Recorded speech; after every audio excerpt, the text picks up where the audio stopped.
Hello everyone, welcome back to my YouTube channel. Today I will discuss the short biography of Thomas Lodge. Thomas Lodge was the member of University Wits and belonged to Elizabethan era. So let's get start his biography.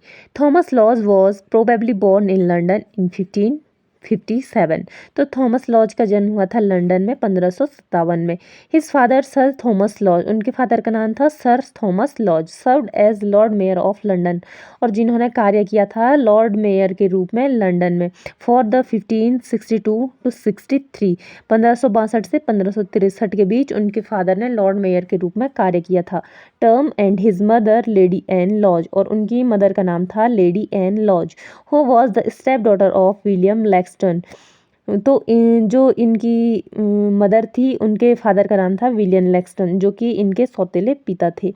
Who had been Lord Mayor of London from 1544 to 1545, जो कि Lord mayor रह चुके थे London में 1544 से 1545 तक. However, their high social position soon weakened as a result of his father's bankruptcy.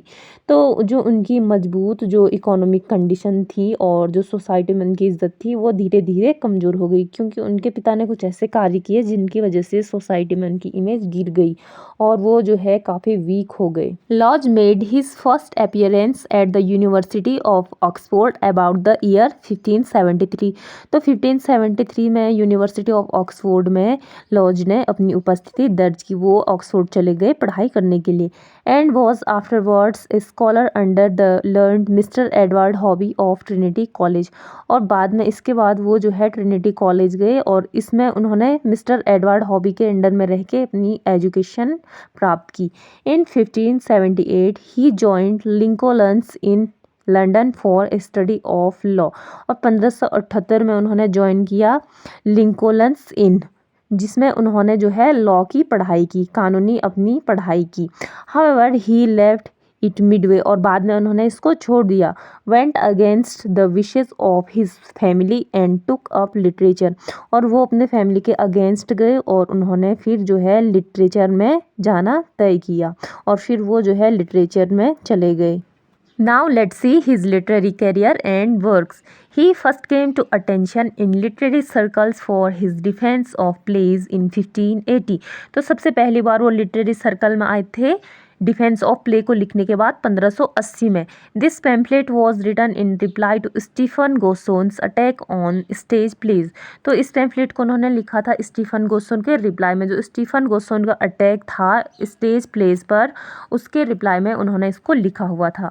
Laws best known play is his prose romance Rosalynde. तो Lodge का जो है सबसे जो फेमस है प्रोज रोमांस वो है रोजेलिंड. रोजेलिंड को उन्होंने लिखा हुआ था और रोजेलिंड को उन्होंने 1590 में लिखा था. Which provided the plot for Shakespeare's As You Like It, और इसने प्रदान किया एक प्लॉट शेक्सपियर के एज यू लाइक इट को. तो जो शेक्सपियर का एज यू लाइक इट है उसका प्लॉट उन्होंने इसी से ले रखा है, रोजेलिंड से. और उनके जो अदर फेमस वर्क्स हैं उनमें इंक्लूड है एन अलार्म अगेंस्ट यूजरर्स. इसको इन्होंने लिखा था 1584 में. तो इसके बाद नेक्स्ट इनका वर्क है साइलस मेटाफोरोसिस. इसको इन्होंने लिखा था 1589 में. और फिर रोजेलिंड तो मैंने पहले बता दिया है, इसको 1590 में उन्होंने लिखा था. इसके बाद उन्होंने लिखा था the wound of civil war. तो इसको इन्होंने लिखा था 1594 में. और नेक्स्ट इनका वर्क है A Looking Glass for London and England. But इसको इन्होंने अकेले नहीं लिखा था, इसको इन्होंने रॉबर्ट ग्रीन की कॉलैब में लिखा हुआ था 1594 में. और नेक्स्ट है ए मार्गरीट ऑफ अमेरिका. इसको इन्होंने लिखा था 1596 में. और नेक्स्ट इनका वर्क था ए ट्रीटीज ऑफ प्लेग. इसको इन्होंने लिखा था 1603 में, 1603 में. तो इतने सारे वर्क्स इन्होंने लिटरेचर को दिए हुए हैं. आई होप ये बायोग्राफी आपको समझ में आ गई होगी और ये आपके लिए हेल्पफुल रहे. और आज की वीडियो में बस इतना ही, और मिलते हैं नेक्स्ट वीडियो में थॉमस नैश की बायोग्राफी के साथ.